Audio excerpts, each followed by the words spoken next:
Hello and welcome to Season 2, Episode 29 of Unlimited Opinions. I'm Adam Bishop. I'm Mark Bishop. We are, of course, reading Jake Jackson's Myths and Legends, a book about world mythologies.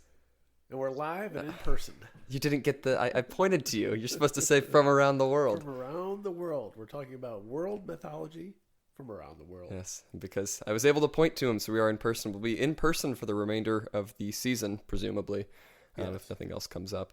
And so it gives me more effective opportunities to interrupt you. Of course. Because on Zoom, I cannot interrupt you.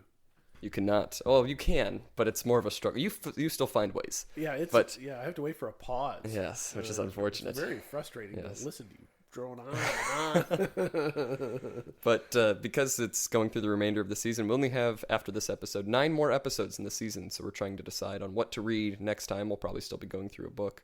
So you can, of course, recommend books to us. We have a Twitter where you can tweet at us, ULMTD Opinions on Twitter.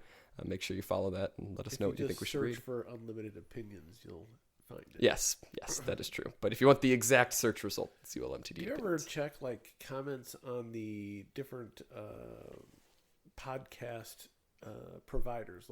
Can't you make a comment on Apple Podcasts or Spotify? I follow Buzzsprout, our podcast host, on Twitter, and I check their stuff every once in a while. But they ask specific questions and that sort of thing. So just replies to that. No, what I mean, for our particular show, can people make comments on those? Oh, you mean not on Twitter, like on the actual? Yes. Yeah, we don't have any reviews. No reviews at all. I don't think so. But no, we do have a couple, I think. Oh, they good or bad? They're all good. Yeah. That's weird. I don't know. Yeah, I had some issues with Apple Podcasts. This is completely off topic. We're kind of just talking about things. It's a podcast. Well, sure. But it echoes when we're live. Does it? I need to get a soundproof room. Make it in the basement. Yes, thank you for that interruption. But as I was saying, on Apple Podcasts, our podcast was listed twice under 2 separate things. And one of them had 3 5-star reviews and the other had no reviews. And the one that had no reviews was linked to my account. So I assume the one with the more traffic was linked to the one with more traffic was not linked to my account. So I sent in a thing to Apple asking, hey, can I get this transferred over to my account? And they got back to me. They said within 5 business days it'll be transferred over. But was that more than 5 business days ago? Yeah, I think so. But I haven't checked it in a couple days. So we actually had 3 reviews. We 5 did. stars? 5 stars. Out of how many? 50? Out of 5. Out of 5. I'll be here all night. Yes, I know you will. Fantastic. 2 shows on Saturday. Fantastic. All right, so as we were saying... Remember to tip your waitress. What? That's what comedians always say. Oh, really? Yeah. Oh. Tip your waitress. Tip your waitress. So as I was saying, we are... Wait a second. I need to interrupt you because you just edited us out of the comment, and I'm not sure. I don't know that I trust the record, but go ahead. Okay. Well, I stopped it because you seemed really quiet on the playback here, and I was making sure we sound okay. But yeah, as I was saying, we are talking about the legends of Odin and Asgard, so we should probably jump into the first story here, which is that of Odin and Frigga in Asgard, which is really just a whole bunch of stories crammed into this one section. I was talking about tipping your waitresses at a comedy show. That's what we were really talking about. Well, yeah, that's still in there. I just cut out the very end where you said, are you cutting me off? Yes, I still got your comments in there. You're fine. You're trying to redirect me into the topic of today's podcast. And I'm so sorry. I'm finding that somewhat insulting. I'm so sorry. But go ahead. Legends of Odin and Asgard. Yes, Odin. That's not what it's. That's not how you say that. Isn't it Asgard? Asgard. Yeah. Asgard. Okay. Asgard. Jesus. Odin, the son of Bor and the brother of Vili and Ve, was known as the Allfather, and his esteemed seat looked over all of Asgard. On his shoulders he carried 2 ravens, Hugin, or thought, and Munin, or mind, and they told him of everything that happened outside of Asgard. Odin carried the spear Gungnir, which had been forged by dwarves and could never be broken, and he wore the ring Draupnir, and it represented fertility and was able to multiply itself. He also had 2 sacred hounds, Geri and Freki, and if one happened upon them when hunting, success was guaranteed. Odin could be subtle and dangerous, often disguising himself as an old man, but he was always seen as having one eye. Odin's palace was Valhalla, which had 500 great doors, which were wide enough to let 800 Einherjar to pass, who were the chosen slain of Odin, carried to Asgard by the Valkyries at their deaths. Valhalla was enchanted, and even the boar Saurhrimnir was divine, being slain, cooked, eaten, and revived every day for the Einherjar, who would spend their days fighting and training. Odin lived with his wife Frigga, the daughter of Fjogin and sister of Jord, and she was the mother goddess, the goddess of the atmosphere and clouds, always clad in white. The realm of Asgard was full of peace and beauty, and Frigga kept her own palace Fensalir, the Hall of Mists, where she wove at her spinning wheel. One story tells that Frigga was very proud of her appearance, always content with the gems and precious things that Odin gave her, until she one day saw an ornament attached to a statue of Odin, and so she stole it, giving it to the dwarves to make her the finest necklace ever. Soon Odin noticed the missing ornament, but the dwarves would not tell him who had stolen it, and Odin ragefully declared that he would find the thief by daybreak, and so Frigga sent her favorite servant Fulla to find her a way to protect herself from Odin.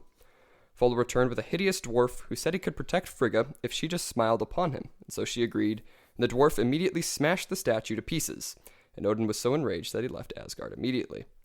In his absence, Odin's brothers tried to fill in for him, but without his power, the ice giants swarmed Earth, and for 7 months Asgard froze over, until the day came when Odin returned, for he had missed Frigga, and warmth once again shone. Odin and Frigga had many children, including Thor, a large, boisterous, red-haired god, and he lived in the hall Bilskirmir, or lightning, and with his lightning he ripened crops and ensured good harvest, also traveling to other realms to slay trolls and giants. Bilskirmir was in Thrudvaglir, the largest castle ever created, and Thor lived there with Sif, the goddess of the fields. Balder, the second son of Odin and Frigga, was the fairest god of all, and he was beloved by all and lived in Breidabali with his wife, Nanna. The third son was Hodur, the blind god, and he represented darkness counter to Balder's light, but darkness was always kept in check by the forces of good. The fourth son was Tyr, god of martial honor and the sword, and he traveled widely, and his mother was an unknown giantess.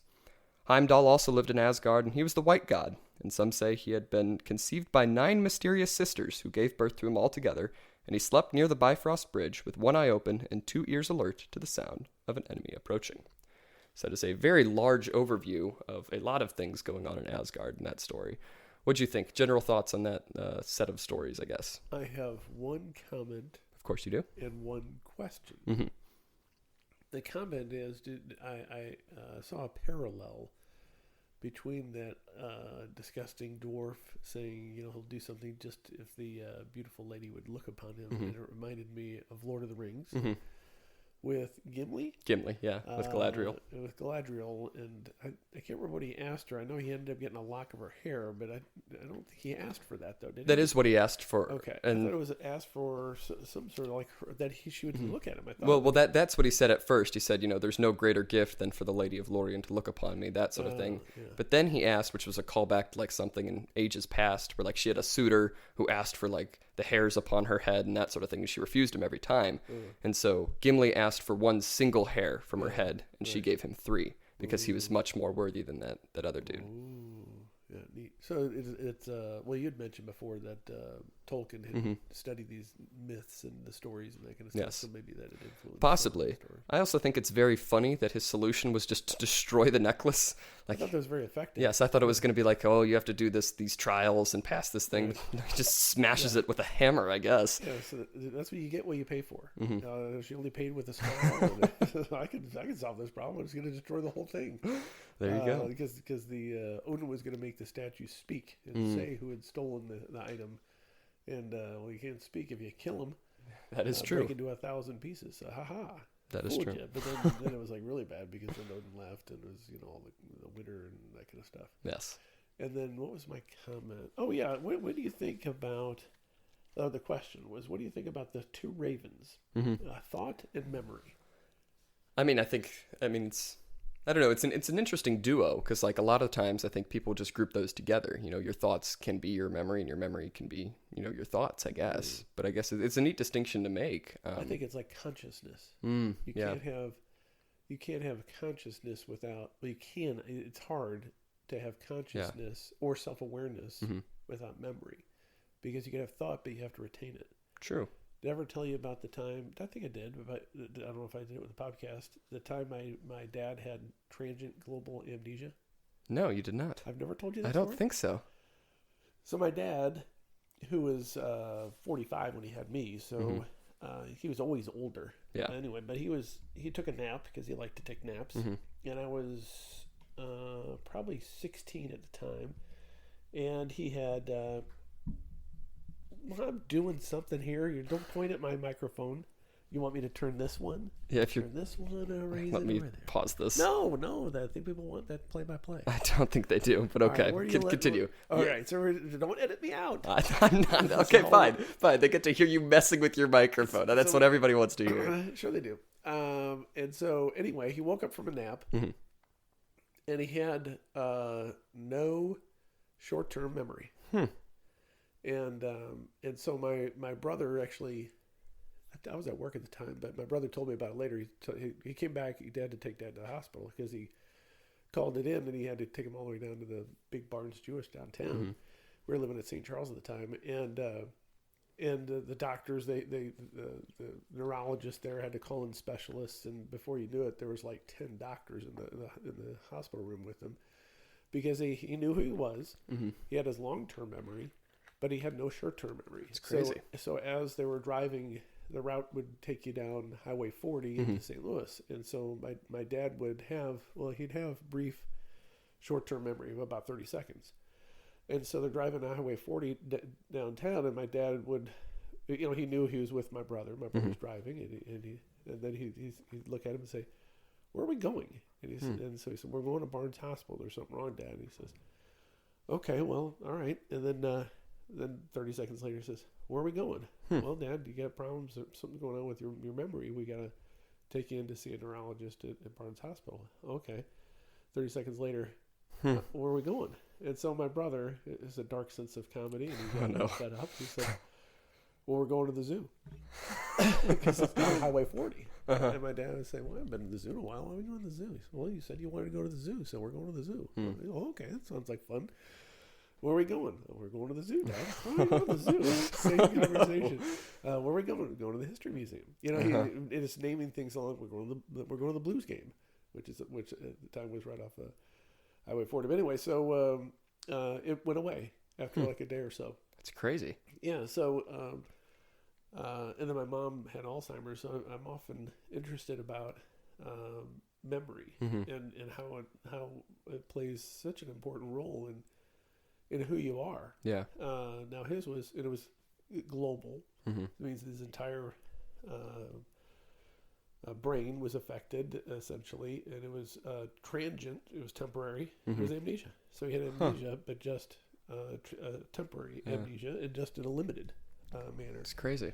So I was interested that they had one being memory and the other being thought, right? Thought, yeah. So you need to have that memory so that you can really understand what you're thinking and be able to communicate. Because if you don't have the memory, you don't have anything, including possibly who you are or what you're doing. And you could still have a conscience. I think you still know right and wrong, but how do you retain it? Yeah. And do you have any responsibility? It's a similar thing to what, like, something I've been learning about in my language in the mind class, like different types of like speech disorders. One is like Broca's aphasia. I get the two mixed up, but like either Broca's area or Wernicke's area is damaged in your mind. And one is that you comprehend everything that's being said to you. And like you clearly want to produce speech, but you physically cannot. And the other is like the physical production is fine. So you're producing words perfectly fine. Like they make perfect sense, but they're arranged completely nonsensically. Like with one, you can kind of get the idea of the story they're trying to tell, but it's a lot of stuttering. The sounds aren't pronounced right. But the other, they're pronouncing the words correctly, but it's not coherent, like not coherent thoughts. It's like the difference between like the physical and the mental there is interesting. Sometimes when I get really bad migraines, which I haven't had one, knock on wood, in a while, I will have clear thoughts, but words will come out as somewhat gibberish. Interesting. It's definitely a neurological issue. My vision will get obscured and all that kind of stuff. So I was just, I didn't know if you had any thoughts about the two ravens, thought and memory. So that was pretty perceptive that you'd have one at each shoulder. That is very perceptive. What are your thoughts about all the various different cast of characters? Well, one of the major interesting things here, at least to me, because linguistics, is like the names of the gods are our days of the week. I'm sure I've talked to you about this before. If you did, I glossed over and I have no memory of it. I'm sure you did. Is it kind of like Greek emperors being months? I mean, kind of, yeah. But I mean, it's directly like Tirstag, Tuesday, Odinstag, Wednesday, Thorstag, Thursday, and then we don't see Frey here, but Freystag is Friday. And that's where those names come from. And then Sunday and Monday, of course, just the sun and the moon. But yeah. Odin is interesting because like Odin, when it was translated into other languages, became Woden. So Woden's Day is what we have, and that's why we have the weird D and the N and the S in Wednesday. That right? Doesn't really make sense. Just making that That up. Is true. That is a true fact. Huh. Yeah. I still think you're making it up. I am not, but yes. Okay, thank you for believing me. Okay, Google it. I'm sure you will. No, you won't. You're going to forget about it by the end of this podcast. Guilty as charged. I confess. The next story is Heimdall in Midgard. Heimdall was the watchman of the gods, and in the golden age of Asgard there was such peace that Heimdall became bored. Odin noticed how long Heimdall had been working, and so he allowed for him to travel to Midgard, and so he set down his sword and bugle, the Gjallarhorn, and set out for Midgard. The first people he saw there were a poor couple named Edda and I, and they eked a meager living out from the sands, but they offered everything that they had to Heimdall, and he stayed with them for 3 days, showing them how to make fire before he left. Fire changed their lives, and 9 months later, Edda gave birth to a son named Thrall, who was ugly but kind and hardworking, and he married a woman named Surf, and they had many children, all of whom worked diligently on the land. Didn't he marry a similarly ugly woman? Yes, she was also ugly. Yeah. Just thought I'd mention that. Yes, thank you. They had ugly children, but they're very competent. Mm-hmm, exactly. Which word would you rather have? Beauty or competence? Competence. Huh. What would you rather have? Depends on how old I am. Presently, competence.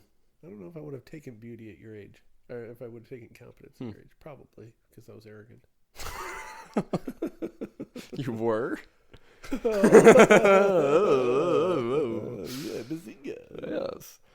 Heimdall then came to a lovely cottage in which a couple, Ami and Afi, lived. Now, wait a second. Okay. What about in a girlfriend or a partner? Would you want her to be competent or beautiful? Either really ugly and very competent, or really pretty, not so competent. I mean, preferably both, but I know that's the cop-out. But, I mean, I think competent, Yeah, that's what they say. Okay. We'll say.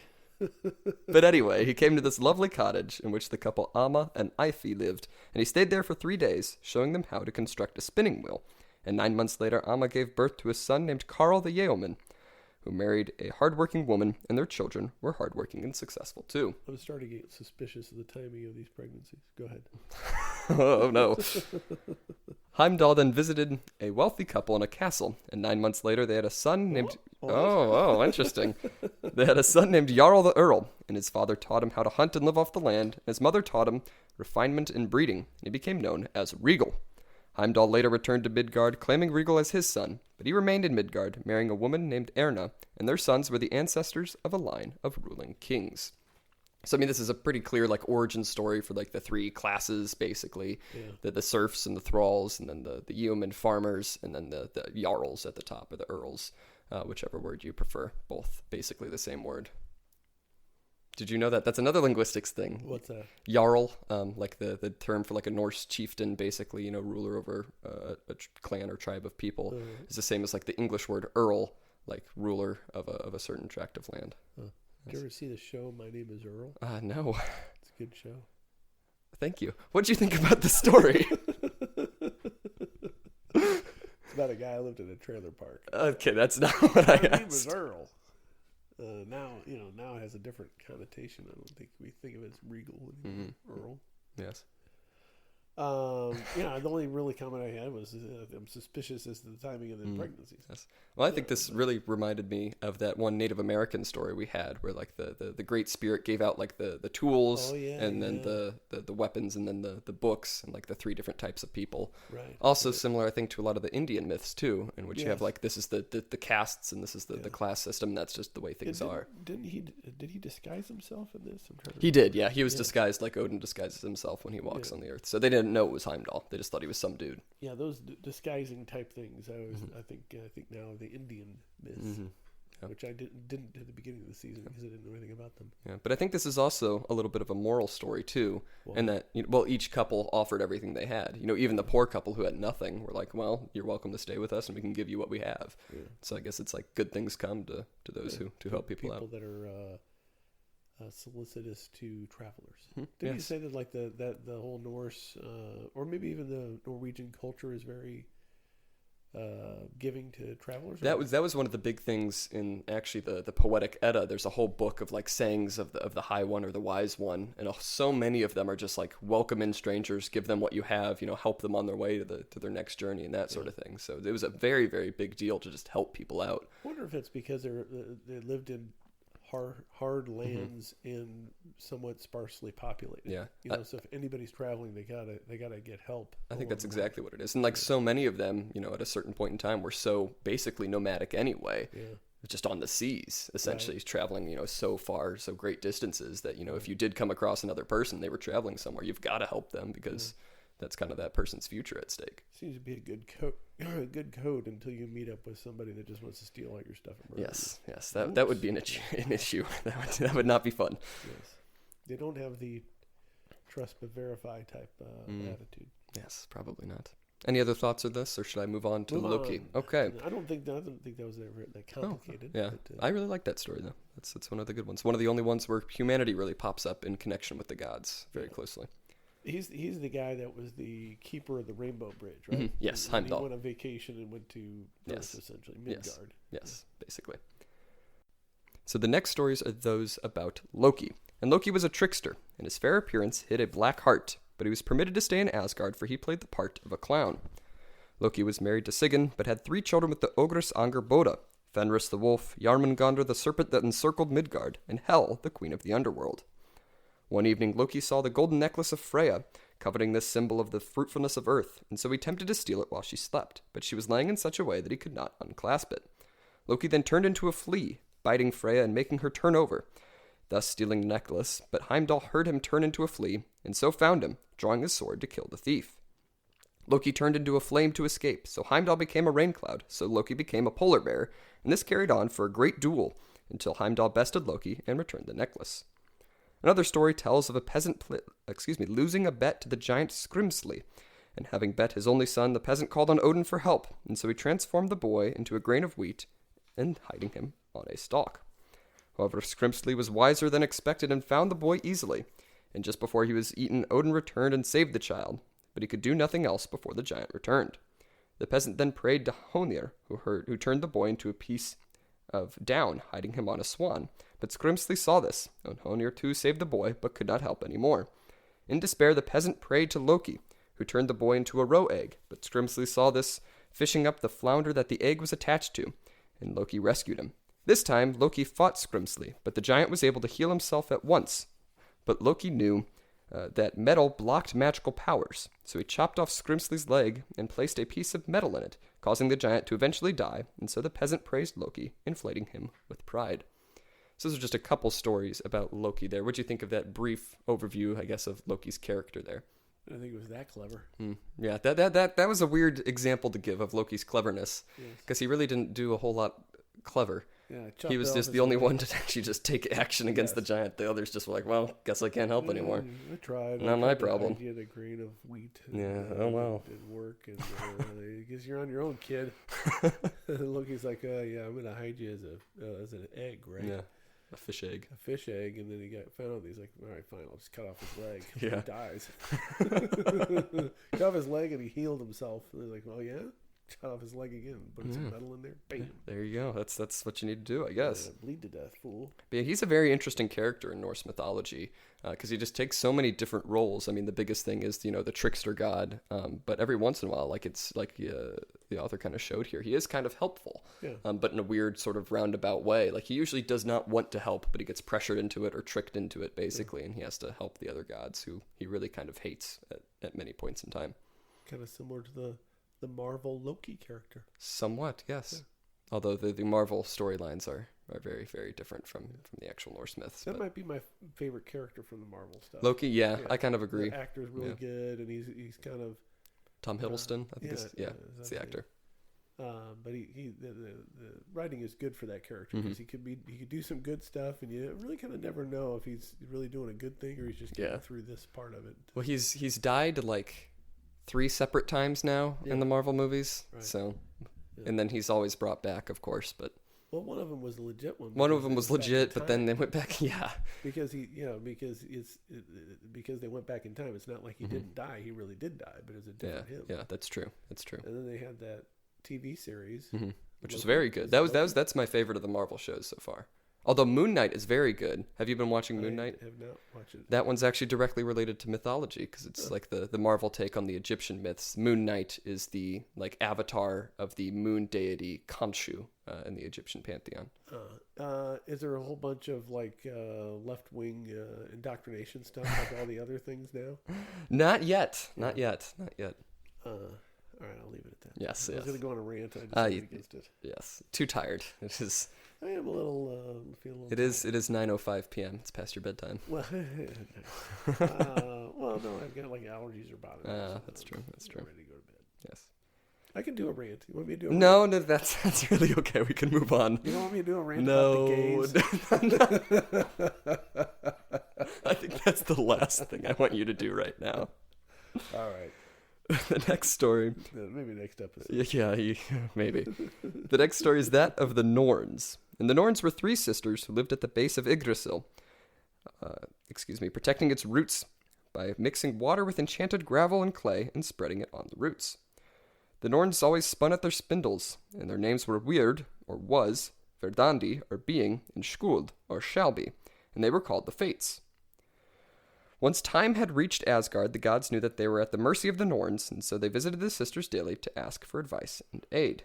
These sisters spun the web of time at the wish of Orlog, the eternal lull of the universe, and Odin was often advised by them about his people. The 2 older sisters were considered beneficent, but Skuld was known to destroy the work of her sisters for no reason at all. These sisters predicted the war in heaven, where the Vanir and the Aesir would begin a civil war that would bring down the walls of Asgard. So that's not really much of a story. I guess that's just sort of information about the Norns, which is interesting. Well, I like how they have Shrewd, or how you say Skuld. it. She sometimes just destroys the plans of the other 2. Well, that makes sense because she's the future. And so, with the best laid plans, that type of thing. Yeah. I thought it was interesting. One was past, it's like the Christmas Carol. It goes to Christmas past, present, future. Yeah, it is interesting that, because, like, you don't usually think about the future actively destroying the present and the past, but I guess, in the Norse perception of things, that's what's actually happening, is that, You don't perceive it as that? I don't, I mean, the past and the present are, once they happen, they're set in stone. Even if something happens, like, in the future that counteracts what happened in the past, it doesn't actively destroy the past. Like, the past is still there. Those events still happened, even if they become moot. If past you or present you has a plan for the future, future you can just upend the whole thing. I guess so. But if plan isn't something, like, physically that has happened. Isn't that what they're talking about? Well, yeah. That's what they're saying in their story. Yeah. That she destroys what they've done. Yes. Or what they're going to do. Or what they've because I can, your past self and then your present self can be building something. That's true. A week later, your future self can destroy it. You are correct. It doesn't exist anymore. That's actually a good point, yes. Thank you for conceding that I made an actually good point. You did. It's a rare occurrence, once in a blue moon. Well, now that we're in person, I can make fun of you more easily. Yeah, do you want another rant? I'll give you another rant. I think we're all right. The next story is about Idun and the apples. One day, Odin, Loki, and Honor... This is a long story for the point that it made.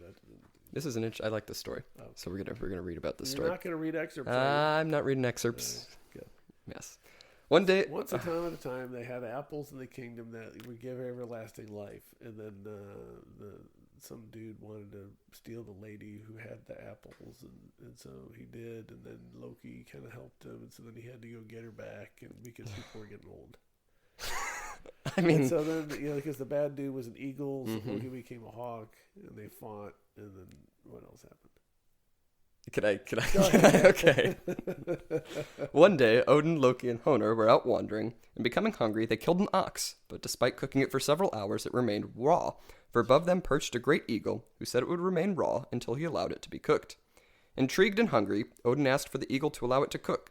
The eagle agreed if he could have his fill of the ox first, and so the gods agreed, but as soon as the meat was cooked, the eagle ate the entire ox. Fooled you. Loki, enraged that he had been tricked, grabbed a burning log and swung it at the bird. but the bird grabbed it and flew to the air, and Loki could not let go no matter how hard he tried. Up in the air, the eagle revealed himself to be the great giant Thiazi, promising to release Loki only if he agreed to lure the goddess Idun out of Asgard with her eternal basket of golden apples that granted the gods immortality. And so Loki made the promise, falling down, and the three gods returned to Asgard. In Idun's gardens, Loki came up with a plan to lure her out, saying he had seen a tree with identical golden apples, persuading Idun to bring her basket out to compare the apples. As soon as they stepped out, Thiazi swooped down and carried Idun away, and within days the gods had begun to age, and it was soon discovered that Loki was responsible, and so he was sent to recover Idun. And so he used Freya's coat of feathers to fly out, finally finding Thiazi's castle. Thiazi's daughter Skadi was guarding Idun, and when she had gone for a walk, Loki told Idun to clutch her basket, and he turned her into a hazelnut and carried her back to Asgard. However, Skadi called out to her father, and her father persuaded Loki, steadily gaining on him. Pursued. Pursued. Sorry, yes. Okay. Yes. Thank you for that. Persuaded him to. Yes, he persuaded Loki. Yeah, he just called out really, really dramatically. He had a very good argument. Yes. He persuaded me. Directed by Tyr. That's the best way to pursue someone. To not go anywhere and just yell at them to come back. Persuade them to come back. You don't have to go anywhere. Just convince them to come back. It's like the best hostage negotiator ever. Yes. The gods were watching this chase, and directed by Tyr, the gods then constructed a great mound of wood shavings, and as soon as Loki flew over, they lit the pile, making a wall of fire that burnt Thiazi in a rush of flames. Mercifully unharmed, Idun then handed each god an apple, and their youth was restored. However, Skadi soon learned of this, and as payment for her father's death, she was to choose a husband from the gods just by looking at their feet. She then chose the cleanest, purest white feet, thinking that they were Baldur's, but they were Njord's, the god of the sea, for his feet were washed clean by the sands of the ocean. So it was that the girl of the mountains married the god of the sea, and Thiazi's embers were carried to the sky, where they still appear as twin stars in the northern skies. Do you think this is just like an origin story? Roughly. I think it's also... Constellation, of course. Yeah. A lot of stories jammed into one. Like, there's definitely very clear episodes. First, like, the immortal ox with, the trio of gods there and the eagle, tricking them. Right. And I think it's a very different story with Loki persuading Idun out. And, of course, her capture, I guess, is kind of worked in there. Yeah, I kind of get... That reminded me of Jack and the Beanstalk. Yeah.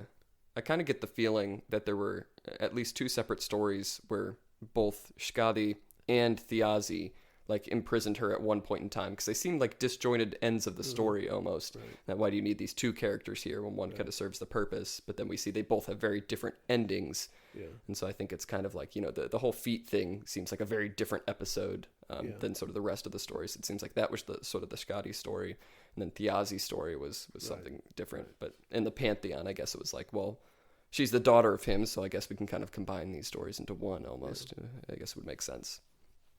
Any other thoughts on this story? I like this story. Just Yeah, I mean, they should just burn the eagle to begin with. It is interesting, though. I guess this is a good point to make here, that, the gods aren't immortal in the Norse pantheon. Right. They're really just dudes who have these magic apples, right? They're not like the Greek gods who are just inherently immortal. So it's interesting that they are mortal. We'll see, later on, I'm sure in this section, how they really fear death and how they're going to do everything possible in their power to try to avoid it later on. But yeah, it's an interesting conception of deities. Yeah. Mm-hmm.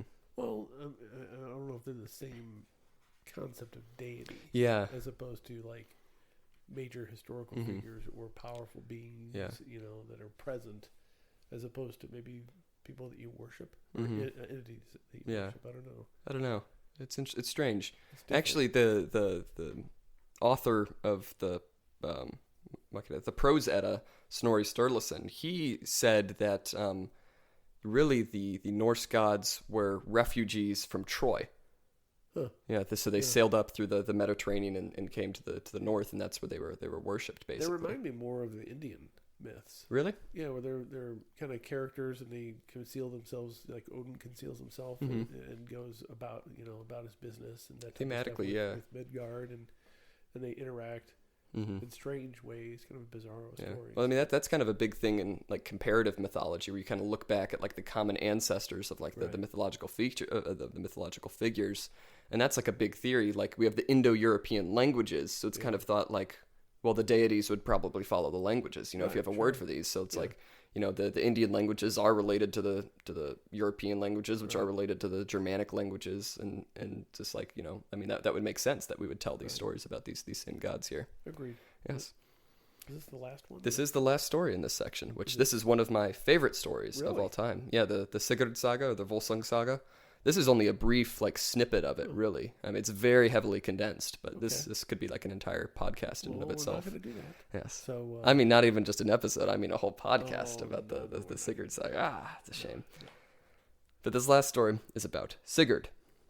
Once in the hall of King Volsung, which had a great oak called the Branstock built into it, there was a wedding between Siggeir, the king of Gothland, and Signy, the twin sister of a certain Sigmund. Suddenly a one-eyed old man entered the hall with a beautiful sword, plunging it deep into the Branstock, vowing that whoever pulled the sword from the tree would wield it and win every battle. It sounds like Excalibur. Yes, almost the exact same thing. Yeah. Silver was in a stone. True. All others failed, but Sigmund pulled out the sword with ease, and he eventually grew old. Yes, he eventually grew old, having won many battles. Thank you for the sound effects.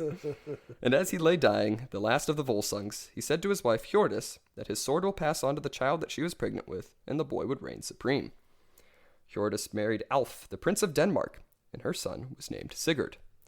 This story now joins another, for once Odin, Honir, and Loki were fishing when they caught an otter, skinned it, and ate it. The three then came to a cabin where they were met by a furious man named Kreidmar, for they had killed his son in the form of an otter. And he said that the only way he could be repaid was if his pelt was filled with gold and every hair was covered in gold. The three then set out to a waterfall where they knew a dwarf named Andvari lived in the form of a pike, and Loki cunningly caught him, then gathering all his treasures, including a ring that Andvari claimed had a terrible curse. The gods did as Kreidmar asked, but when inspecting the pelt, he saw a single whisker still uncovered. So he demanded more gold, and Loki offered the cursed ring, acknowledging the curse laid upon it, but Kreidmar still took it.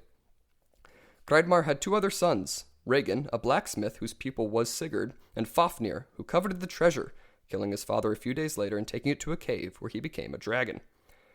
Regin then offered the idea of slaying the dragon to Sigurd, and he accepted, setting out and coming across a one-eyed old man who gave him a gray stallion that the man claimed to be descended from Odin's horse Sleipnir, which he named Grani. Sigmund returned to Regin, asking for a sword, but every sword that Regin made shattered, and so he came to his mother Hjordis, who told him of his father Sigmund, giving him the fragments of the old sword, which, if reforged, would help him slay the dragon and ward off whatever Regin was planning. Returning to the smithy, Regin struck the fragments once and they reassembled, and Sigurd then swung the sword at the anvil which clove it in two. He then came to Fafnir's cave, and Regin then told him not to touch the dragon's blood, or it will burn him. However, as Sigurd approached the cave, the one-eyed man came to him again, revealing that the blood would make him invincible. So Sigurd struck the dragon from behind, killing it instantly, then stripping his clothes and bathing every inch of himself in the blood, besides one spot on his shoulder where a piece of heather had rested. Returning to Regin, the smith asked Sigurd for the dragon's heart to cook and eat. And so Sigurd began cooking it, and a drop of blood fell on his hand, burning him. So he sucked that part of his hand, and he could immediately hear all the voices of the birds, who revealed the treachery of Regin. Looking up, he saw Regin ready to strike him down, and so he beheaded Regin, setting off with all the treasure, despite the warnings of the birds about the cursed ring. He then came to a castle surrounded by light, where he saw a knight in shining armor laying there, so he lifted the helmet, revealing the woman. For the one time in this section, I'm going to read this last paragraph here of the story. When the girl caught eyes with Sigurd, there came between them a feeling that happens most infrequently. It was a love with such intensity that Sigurd knew at once that she was a part of him, and he her. He slipped his hand into his pocket and withdrew the ring, slipping it on her finger. Some say this girl was called Brunhilda, and that she was the daughter of Odin. Others say that she was born of Sigurd's need, and therefore was, in truth, a part of himself. Whoever she was, she became a part of Sigurd's life, and a part of the curse that he had just placed on her slender finger. But that, and the other tales of Sigurd and his adventures, are another story. Ooh. Yes, that's a very, very brief retelling of, I guess, the major storyline of the Sigurd saga. There's just a million details that I could dive into there, which I might not do. But generally, the synopsis from here on out, he's shaking his head vehemently no. But the general synopsis is that he marries Brunhilde, and he has a very happy life with her, but then by some curse laid on by this woman, why can't I think of her name? Gudrun, her stepmother, her mother, something along those lines, curses Sigurd, and he forgets all of his past life, and then he ends up marrying Gudrun as well, and of course there's calamity and strife between the two. When Brunhild comes back into the picture, he remembers Brunhild, and all sorts of battles, and it ends up a very, very sad tale for Sigurd and Gudrun. They both end up dying, and not a fun time. No, I don't like that story. Yeah, it's a very sad story. Very, very similar. I mentioned this earlier off the podcast, but this was very, very directly related to one of Tolkien's tales in the Silmarillion, the story of Turin Turambar, the children of Húrin. Everybody knows that. Everybody knows that story. But one of the details that I'm really disappointed that Jake Jackson left out about the killing of Fafnir is that really what ended up happening is that, I think this is in the story. Maybe I'm just combining parts of Tolkien in this. But Knock yourself out. Sigurd essentially goes down into this ditch and he waits for the dragon to kind of climb over him. So he comes up and he sticks the sword like straight through its belly, and it's like a really kind of heroic moment for Sigurd. But he just says, well, he came up behind it and killed it easily, which isn't kind of just a whatever. Editorial choice is interesting there. Yeah. But that's basically exactly what happens in the story of Turin in Tolkien's myths. And even like the forgetting storyline is there. Essentially, Turin gets this magic black sword that can kill anything, and it speaks to him. It's a whole mess, but he does end up, actually it's even worse in the Tolkien story. He ends up forgetting all of his memories. He was separated from his sister basically when she was very, very young. He ends up marrying his sister, remembers what he's done, and kills himself, and she kills herself too. So it's very heavily taking inspiration from this story, even darker than this story really. But I love this story, the Sigurd Saga, because it connects to so many different things, like actual real people. It's not just completely mythological. We see names dropped here that we can kind of prove are people who actually existed. And it's very, very interesting because it also connects to the gods. It's this, I don't know, it's such a weird but awesome combination of so many different things, because like the god story of the fishing and that sort of thing is like completely different from like, here's all the sons of this person, this king, and their descendants and that sort of stuff. It's a very interesting sort of conglomeration of tales that I really love. All right. So yeah, because I mentioned at the beginning of this section of Norse mythology, I was interested to know if Jake Jackson's summaries are good summaries of these, since you have some knowledge in that area. So it sounds like it's been pretty good so far. They are good, just highly reduced. Right. I mean, but it's what you would expect from a mythological compendium, I guess. Yeah, this isn't a book about Norse mythology. It's a book about myths around the world, from around the world. Yes, from around the world. Well, myths from around the world. Yes. But I just wanted to know if they're accurate. That's you can understand a certain amount of editorial decision making as far as how he killed the dragon. I get it. Not probably not if you're remembering the story correctly from what you read. He probably should have put a little bit more detail in there, but that doesn't bother me as much. It's also sort of a tricky question when you're like, well, what is the accurate myth? Because we know, myths change over time, and it's like, well, this is just our biggest sample, I guess, is what we usually consider the accurate ones. That's why we have like the Poetic Edda and the Prose Edda is like, well, that's the accurate myths because that's just our biggest collection of the myths. So it's like, but like I said in the last episode, it's so many layers of different myths throughout time. It's like, well, which one's the correct one? I don't think there's a correct answer there. Yep. If all the other books about myths and legends were destroyed, then this book by Jake Jackson would be the authority. I guess so. On that subject. And then if all of the books were destroyed and all the other podcasts and videos besides ours, we would be the definitive voice on world mythology. Yeah. Don't you think that's what happens though? Yeah. Oh, absolutely. Like with you look at like Mayan ruins. Yeah. Well, that's what I was saying about the Eddas too, because they weren't even written, firsthand by someone who practiced Norse mythology. Right. They were written 200 years after all of Norway was Christianized. So it's like, well, this is what used to happen. And really, the Prose Edda wasn't even about mythology. It was a handbook for poets on how to write poetry and all like the different devices used in poetry, like the kennings. This is kind of a tangent, but kennings were a really big deal in Germanic literature, and a kenning is calling something by like another name essentially. So like Njord's realm would be the sea. He's the god of the sea, so you wouldn't say sea. Basically, poetry for a long time in Germanic tradition was a competition between bards to prove how much they knew about mythology and to cram in as many metaphors as they could to beat the other bard essentially. Yeah. And so that's what the Prose Edda was. It was, here's how you write poetry, and here's like the sort of syllable structure and the rhythm, but here's also all of these stories that explain how we get these metaphors. So it was really kind of an end note, a footnote to the actual point of the Prose Edda, which was how to write poetry. Did you use the word bard? Yes, I did use the word bard. That reminds me of the only truly heroic figure in all the Lord of the Rings. No, was it the Hobbit? There's the Hobbit. The Hobbit. Trilogy was Bard. Mm-hmm. Which also takes a lot of inspiration from the exact Sigurd story with the talking birds. Because in the book, he was instructed by a bird to shoot at the one weak scale in Smaug's armor. I don't remember that from the movie. Yeah, that's not in the movie. Oh, okay. Yes. That movie's pretty good. Yeah, I like the movie. Yeah. I like the movies. Lord of the Rings are better, but I think the scene where he's got the big kind of like arrow, the last arrow. Yes, which is completely made up by the movie. Like it's not a thing in the book. Good, but where he's got his son as the part of the bow, basically to guide it. He just stands still as this dragon is about to kill them both, and the son can't even look. Yeah, that was pretty effective. Yeah, I really like it. Honestly, that's the Battle of the Five Armies for the listener, the third in the Hobbit trilogy. That is the opening scene is by far the best scene in that entire movie. That was the opening scene? Yeah, that is the opening scene, the destruction of Lake Town, because the second one left off on a cliffhanger with Smaug, going and flying out towards Lake Town, and then the third one opens with the destruction of Lake Town. That is the best scene in that movie. Yeah. Easily. And then after the destruction of Lake Town, and they're trying to recover, there's that worm tongue. No, he was worm tongue. Yeah, he was the other little. It's the worm tongue clone in the Hobbit. Yes. Right. What is? What was his name? I don't know. Oh no. This is looking terrible for me. Yeah, I still think that the townspeople were right to try to kill him right then and there. Alfred.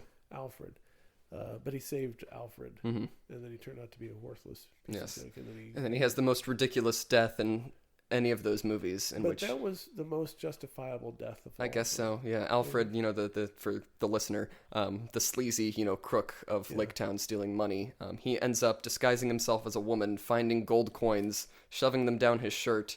Blouse. Yes, down his blouse, sorry. Climbs up into a trebuchet. Yeah. In the basket of it, a coin slips out, lands on the mechanism for launching the trebuchet, and it launches him directly into the mouth of a giant troll, saving Gandalf, which was quite a decision by the filmmakers to have that happen. But extended edition, not even in the theatrical cut. Oh, is that right? Yeah, in the theatrical cut, you just don't know what happens to him. He just disappears halfway through. Oh. Yeah. Oh, that's kind of disappointing. I think I've only watched the extended thing. Good. That's the right way. That's the right way to watch those movies. How do we even get on this subject? I don't know. Bard. Bard. Yes. He was the good character. Everybody else had significant flaws. Oh yeah. Well, I guess besides Bilbo.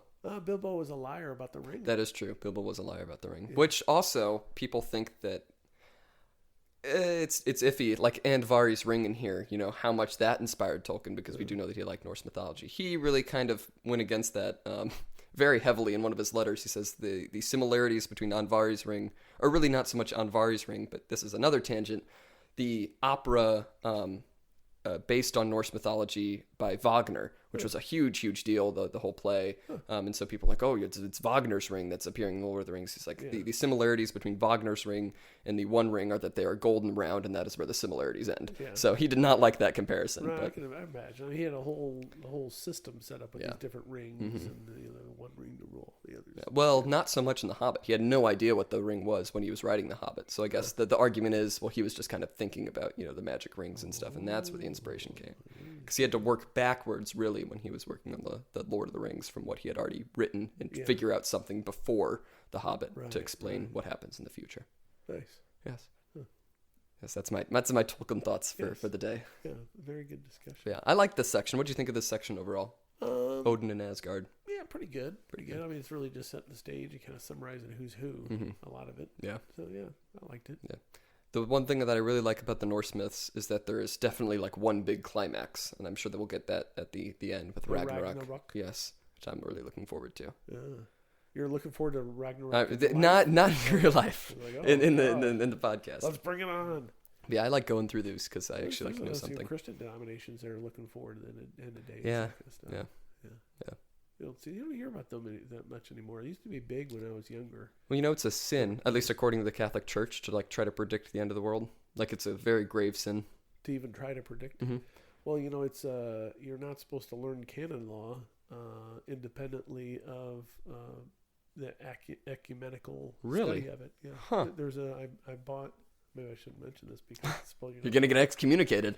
Well, you can buy the canon law book, and it's a treatise or whatever you want to call it, and annotated, and it has a big disclaimer at the front. You can only study it really in an approved manner, so to speak. Weird.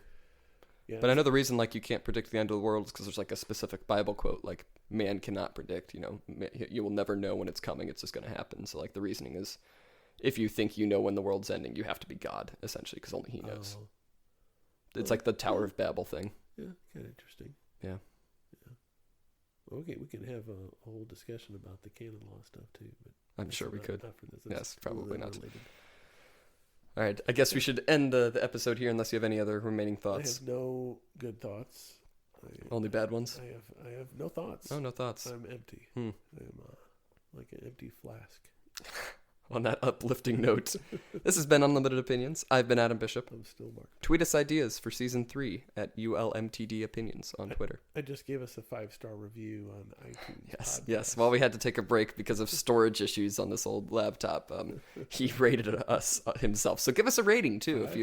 Make a comment. Yeah, if you enjoy listening to us. Yeah, leave us a review. Let us know what you like. Let us know what you don't like. No. Oh, okay. No. Give us 5-star reviews. Yes. Well, give us any review you want. All right.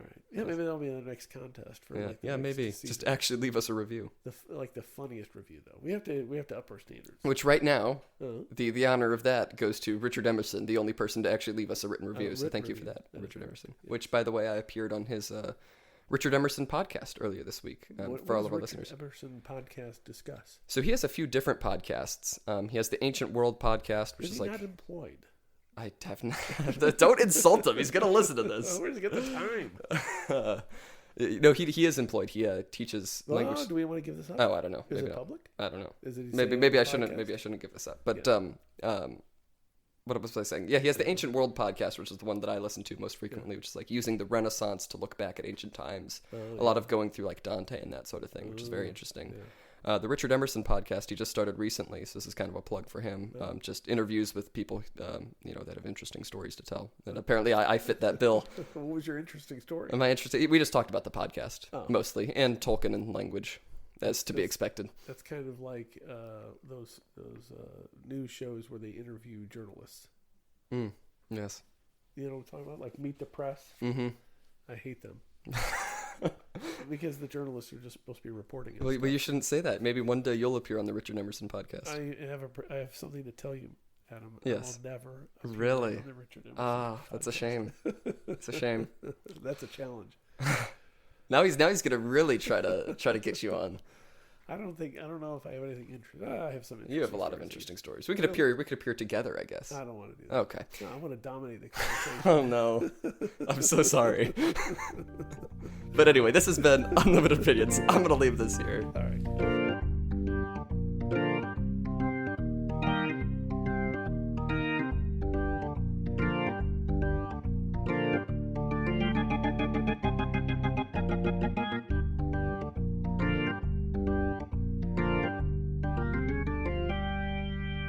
Oh man, he's a nice guy. You should get on his podcast. I don't think anybody is interested in that stuff. I think okay. I have to start doing interesting things now. That is true. That is true. Yes, of course you did. What creative things are you gonna do? Well, you act like you've noticed that I have not been creative. I did not say that. Well, I think you did. Well, you're scoffing at the fact that I would be able to do creative things. Well, nobody says I'm going to do creative things now. Sure they do, but they're creative people. Oh. And they've done creative things. Oh. And they get up that next morning and they say, I'm going to do creative things now. So what are you going to do? Well, I'm not going to tell you. You don't know. You have absolutely no idea. No, I think I need to start writing. Really? Yes. What are you going to write? Well, I don't know yet. I haven't written it. That's the stupidest thing I've ever heard. Oh, my. Okay. All right. You have that to look forward to. Yeah, fantastic.